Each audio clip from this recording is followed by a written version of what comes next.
Well, hello there, and welcome to Wednesday night's Midweek Live. My name is Adam Burton, and I have the privilege of serving as the pastor at Central Baptist Church. We're physically located right on the banks of the Ohio River in Maysville, Kentucky. But the great thing about the internet is that you can join us from wherever you are. Over the last several months, we have tried different formats on our Wednesday night time, and trying something a little different tonight. You get to see me in person the entire time, but also to expand from just kind of going through my sermon from last Sunday. But we'll kind of do a recap of that. We will also do a preview of this coming Sunday's message, but just a couple of current event things, a few articles that I have come across this past week that I thought would be beneficial to you. So let me know what you think about this new format. If you like this, just trying to try different things and to learn from each of them and to see how best to be able to serve you as we wade through this pandemic that we are in. We are live right now on Facebook, so thank you to all of my Facebook people. You can engage with us in the comments section and give us a like, share this video as well. We are live on YouTube as well. So there on YouTube, you can do the same. And then on our website at cbcmaysville.com. And you can go to our website and find more information about our church, as well as you can go and watch last Sunday's message and all of our messages from our series that we are in, which is the Gospel of John, so that you may believe. Before we get into the matter at hand tonight, I want to give you a couple of updates about where we are at Central Baptist. So since June, we have been gathering together on Sunday morning for those that are able to come into worship, as well as having our online church service. And we have been meeting over in our fellowship hall building because it's easier for the social distancing and as far as the cleaning aspects and sanitizing there. But on November the 1st, so not this Sunday, but the next Sunday, we're calling it our Coming Back Sunday. We are going to move back over into our sanctuary. And for a lot of people have been asking, when are we going to get back over there? And we've wanted to do it, try to take the precautions that we need to, but also to be take our time with it and to make sure that we're able to do it and not put anybody at any great risk in doing so. And so we felt that November the 1st is going to be a good day to do that. It's not that there's anything specially holy about the building itself, but our sanctuary that's what it was designed for, is to worship God. And so we want to make good use of that. And so we're going to be flexible. We're still going to maintain all of the safeguards that we have in place with regards to spreading out, social distancing, wearing our masks, doing the temperature checks. We'll have hand sanitizer everywhere. But it'll be good, I think, for us to be able to gather together in the sanctuary as we worship. And so you'll be hearing more information about that over the next couple of weeks. But we got some special things in store for you on our Comeback Sunday. Well, before we go into kind of the message part of it, I want to share with you just a couple of articles, some things that really stuck out to me. I thought they were good, and I thought I'd like to forward those on to you, especially as we navigate all of the challenges that we face right now.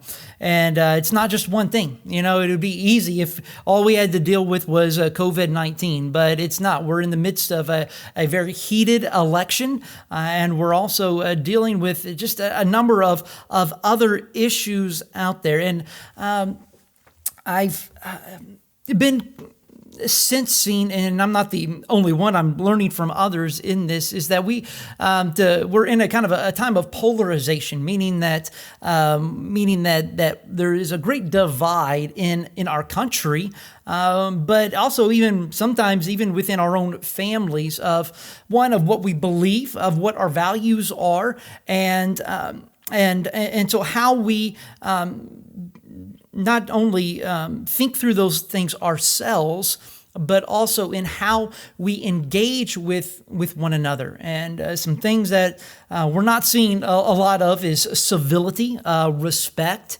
and being able to engage without attacking each other. And I see that as something that is needed, that is missed. And so I learned a few things in reading some of these articles that have really kind of helped me myself process how to engage with someone that has some different beliefs than I may, politically especially, but on different topics. And also how to have differences without casting thinking of one as less valuable, but also as one is better or worse than the other person. And one of these articles that I came across was an author named Brett McCracken, and it's called "Steady as the Seasons Change." And I think this is very good, kind of a starting point as I take you through tonight. And he starts off this article saying that between a pandemic, riots, Supreme Court vacancies, economic and political uncertainty, and all manner of cultural upheaval, this autumn, the season, has been and will continue to be one of the scariest, most stressful seasons in recent history. But then he goes on to say, but it's still autumn, and we can take comfort in that. There is a lot of anxiety, a lot of fear over what the future is going to look like with regards to public health, with regards to our economic state, with regards to education, with regards to the political system, with regards to our legal system. Everything just seems to be in a flux right now. And with that can bring a lot of fear, anxiety, and worry. And I think some of our conflict that we have stems from these things. And as McCracken kind of used this illustration of the seasons, that we can take comfort in that it is autumn, that it is fall. And, the beautiful thing about especially living in Kentucky is that we have 4 very distinct seasons. Right? Each one brings about a new freshness and a different climate, but also just in how we tend to do things. All right, we live life very differently in the summer than we do in the winter and in the fall or the spring. And I like each of the seasons. I do enjoy them, some a little more than others, but when we see these seasons, it brings about a couple of things for us. And I think we can take comfort in this, especially in this uncertain climate that we're in right now.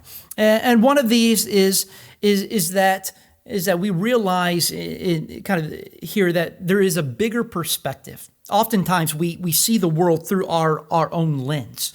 And so we think that what is happening to us right here and right now in this moment is the most important. And to us, it often is, because that is what directly affects us. But I've realized, and I'm sure you have as well, is that there is so much that is outside of our control.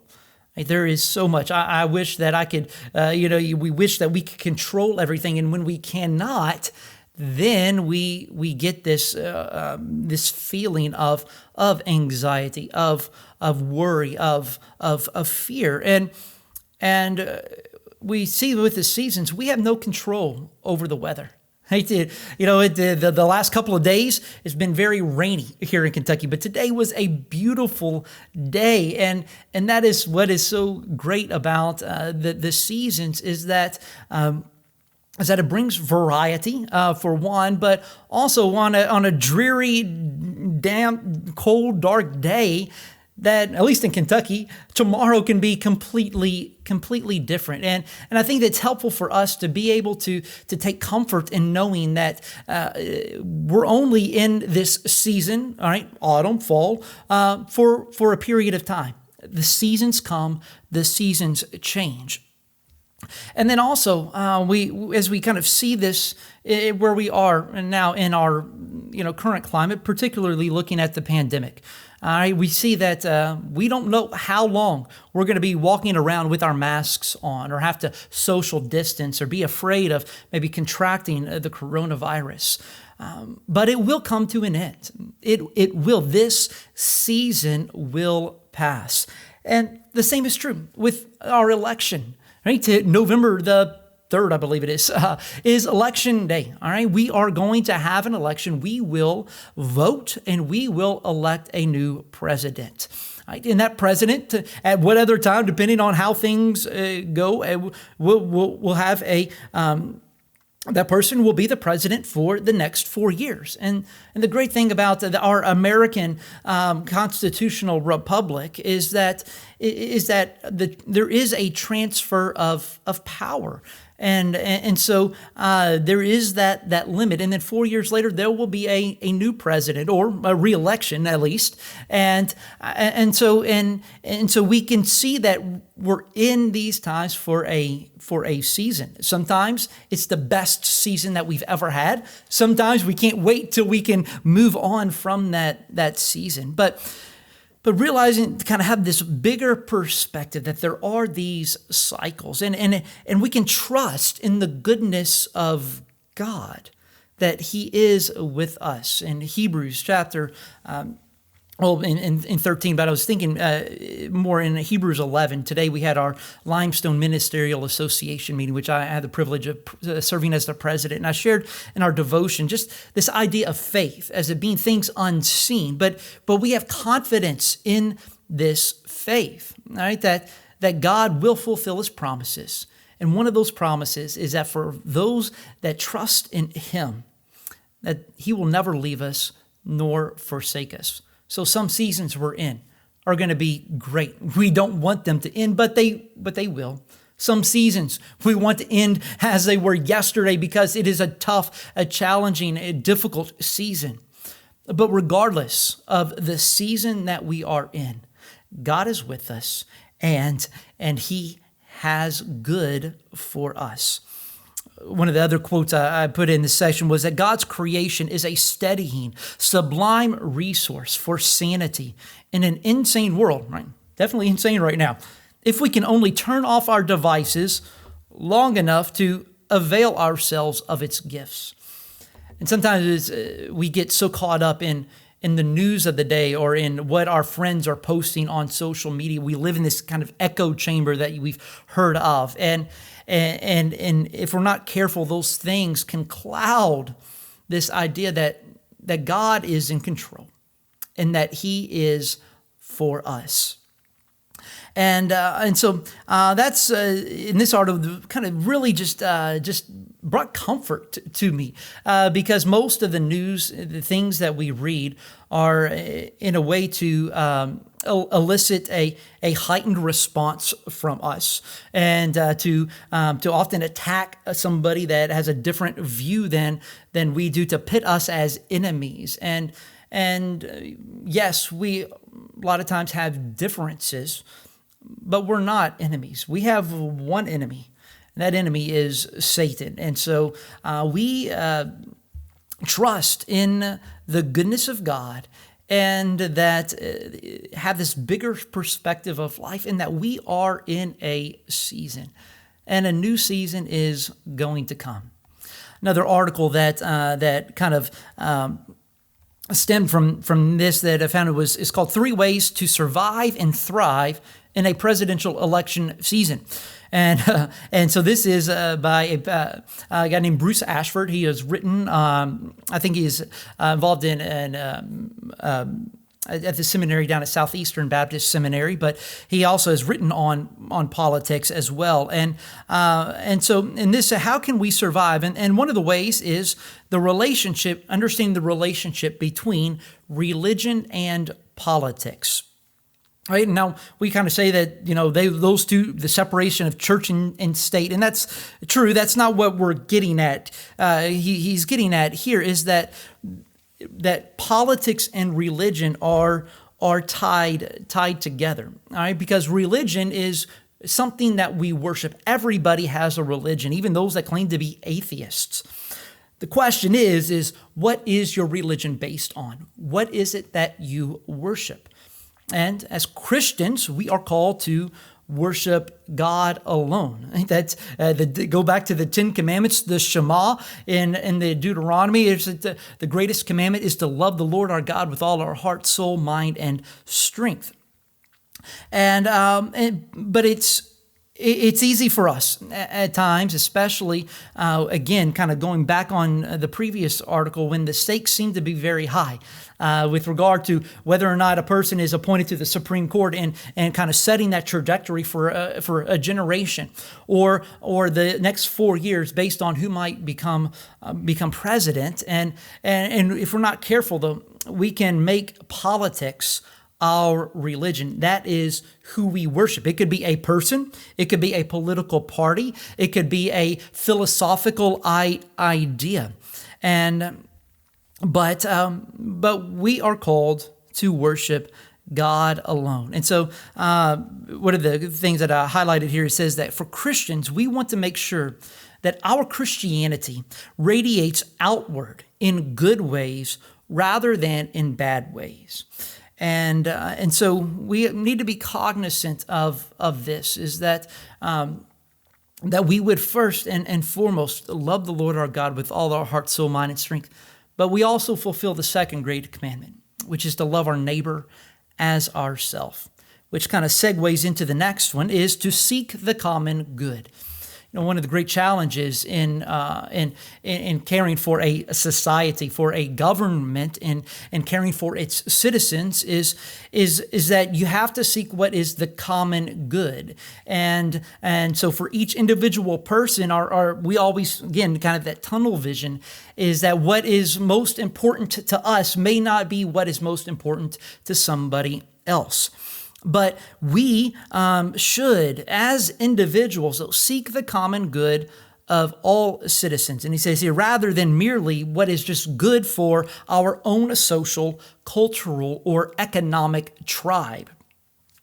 And so we need to seek to vote in individuals that will seek to pursue that will the common good for all people, justice for all, as he says, as the Bible would define justice, and so we need to do this to help the betterment of our entire society. We don't want to vote people just so that I can gain something better for it.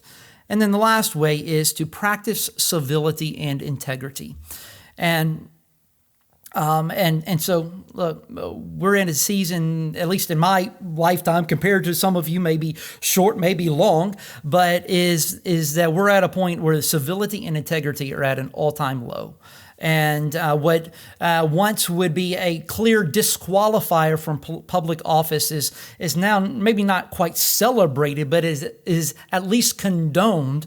And how we look at our political leaders or those that we watch on the news or read their articles, we see now that that the times have changed. And I was reading an article that there are millions of dollars have been spent in this presidential election in order to get you to think that the other person is evil. All right, that's there are media companies and that is their job, is to get you to think that the other person is evil. And so we can do this through, just flat out lies, Or more often than not, it's the half-truths. Right? I was watching a political commercial this morning, and you could see that it kept cutting. It was pulling words out of this candidate's speech and completely twisted it to mean something that it was never intended to mean in the first place. These half-truths, and it's become we're at a time where it's just win at all costs, right? What the ends justify the means, and as believers in Christ, we cannot condone that. We cannot confirm that, and definitely we cannot be the instruments in promoting that. And so Ashford says here that we can make clear that Jesus is Lord and can allow that confession to inform our politics. And so even when we disagree with a political idea, right, we need to disagree. Right? We need to but we have to take it on its facts and represent them justly, and this goes on both sides, and so and that's why it's so important for us to have what we call a biblical worldview. Right, and that the truths are how we vote, how we see the world comes from Scripture, which is oftentimes not hitched to one party or another. We've heard the term that right now that we are. For some are kind of political nomads, right? There's no group that we really belong in. And honestly, as time goes on, I'm finding myself more and more in that place. And maybe that's the way it should be, right? Because yes, we should care for society. We should do what we can, but we also have to remember that we are sojourners, right? This world is not our home. And so Ashford kind of closes it with this, and he says, we can civilly engage in political debate, right? It's very important, exhibiting the unique combination of truth and grace found in Christ himself.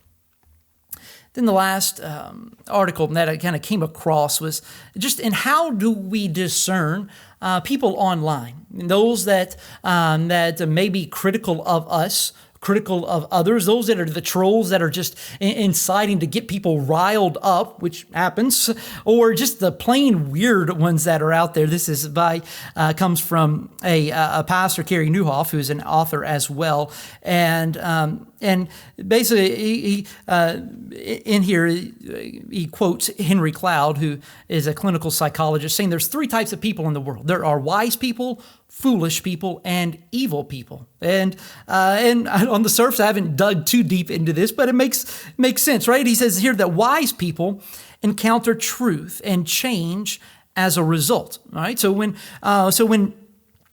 we encounter something that is true, we learn from it. And he uses the example of getting a speeding ticket. All right, a wise person, right? Maybe you're speeding, maybe you didn't know what the speed limit was posted, and you get pulled over, and the officer, cites you for speeding. Right? A wise person would learn that yes, you cannot go faster than what is posted there, and adapt their behavior and learn from it. Then we have foolish people. A foolish person encounters truth, all right, but they don't change. All right, so a foolish person would continue to drive at that speed, and oftentimes if you talk to officers or those involved in the legal system, it's the same people that keep getting in trouble with the law time and time again. A wise person, if you break a law, you learn from it, you change your behavior, whereas a foolish person just keeps on doing it. And so when they're confronted with the problem, they will sometimes they will deny, it's not my, I didn't do anything wrong, or they blame someone, well, it's your fault, you didn't post it like I should have been able to see, or minimize, look, this isn't that bad, I shouldn't, it's not as bad as robbing a store or that kind of thing, or just make different excuses. Well, look, I was busy and I had to get there fast, and so that's why, and we can come up with all of those, but you never really grow as a person. And then the last one is evil people. And, we hate to think, and I always try to think the good of people until I have a reason not to. But there was this mindset, especially at the end of the 1800s and the turn of the 20th century, that this enlightenment that all people were good. And then we got into the world wars. And we're confronted with people like Adolf Hitler, Joseph Stalin, and now in people like the Kim family in North Korea, or Osama bin Laden and Saddam Hussein, and we're confronted that there is evil in this world, evil people who intend to harm you, who intend to take you down, and maybe in severe cases to kill you. And so there are some that are that. So these are the three different types of people. Now, how do we engage with these people? Obviously, we want to, especially when we're learning from them, we want to be around wise people. They help us to grow. One of the things, I was not the smartest person in school, but I always tried to take classes that were probably harder than my intellectual ability. And I would oftentimes find, the smarter kids in the class, and I would really get to be around them, and I would learn to ask questions. So I'd read. If I didn't, I could ask. I knew enough so that they didn't think that I was a complete idiot. But I would ask certain questions and get them to explain things to me, and through that they brought me up to a level that I probably would not have been otherwise if I just had taken the easier route. And so, wise people, you want to find somebody that's thoughtful, that is considerate, that's helpful, right? Somebody that's mutual, not selfish, that likes to give, generous people, humble people. Those are wise people. And we need to make our circles full of those wise people. Secondly, all right, on the foolish people, all right, you need to know who they are, right? Those are the selfish ones. Those are the ones that everything is just one thing. And if you don't agree with that one thing, then you're a complete idiot, right? No. Or those that are unhelpful or off topic or just really proud people. All right, those are the ones, that you just need to kind of keep on the periphery, right? And maybe you hope that you can bring them into some wisdom, that God would change their hearts. But you really don't want to have them in your inner circle, to really trust them. And then the last ones are those, those trolls, or the evil, those hater people out there. And those are the ones that are abusive. All right, those are the ones that just flat out speak falsehood. Those are the ones that, what they may say that they're for your good, but everybody knows that they're not. Everything's about them.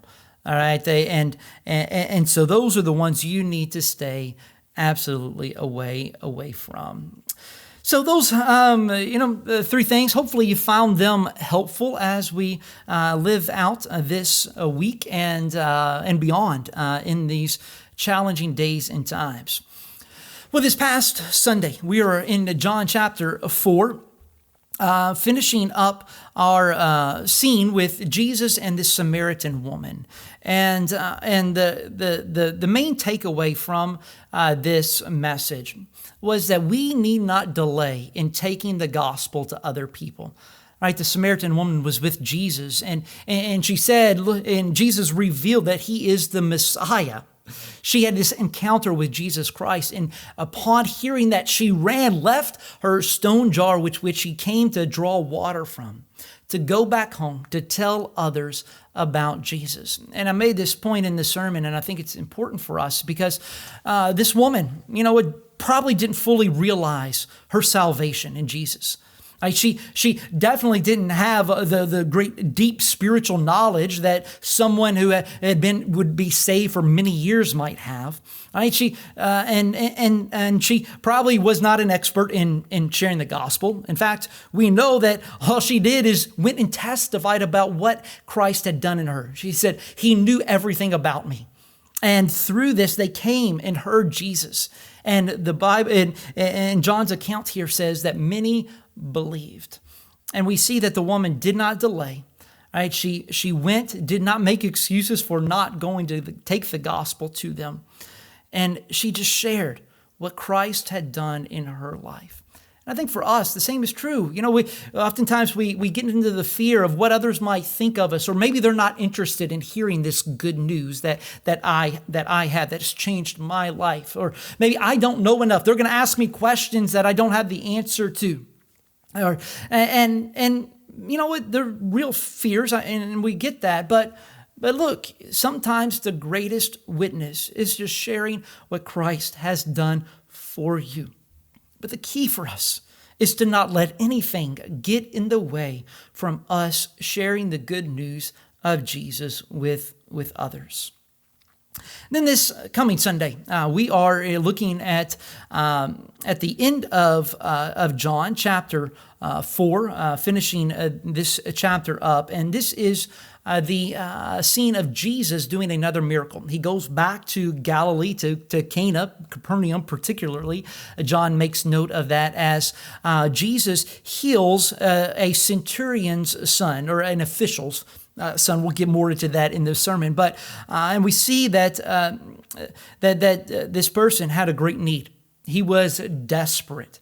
Right? He was well-to-do. He was an official, right? In the Roman government. He had notoriety. He had power, but he was powerless in saving his son. And so he cried out to Jesus in desperation. And with just his words, Jesus saved him. And through this miracle, the people, not just the centurion, but also his household, his family, his servants that were with them, they all believed. And I love this quote. It comes from a theologian, D.A. Carson. He says that the royal official is not interested in Christology, the study of Jesus, or fulfilled prophecy, or even in signs and wonders, the miracles, right? He is interested in the well-being of his child. His urgent prayer for help wins the master's healing powers. This man was desperate because of his love for his son, and he would do anything to see that he might be saved.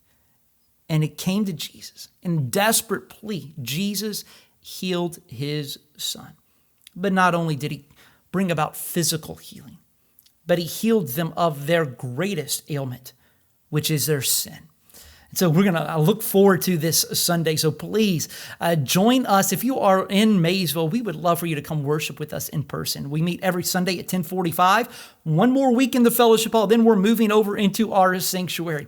But if you're not able to, you can catch us at Church Online. We'll be live on all of these platforms, Facebook, YouTube, as well as our website at cbcmaysville.com. Well, thank you for joining me tonight here on our Midweek Live. Tomorrow night at 8 o'clock Eastern Time, please tune in again. It's my weekly Bible study through the Word, where we go chronologically through the entire Bible, Genesis to Revelation, looking at how all of Scripture points to Jesus. And it's going to be a great time studying God's Word together, and I hope to see you there tomorrow. And then on Sunday is our church online, church in person. Regardless, please come and join with us in worship. And I would love, please let me know what you think about this format here in our Midweek Live. Do you like this better, what I was doing in the past? Just trying to figure out what best way for me to be able to connect with you here online, and to be able to minister to you, and to give you some practical tips as we live in this crazy, insane, messy world. Well, I hope you have a great evening. I will see you tomorrow night. God bless.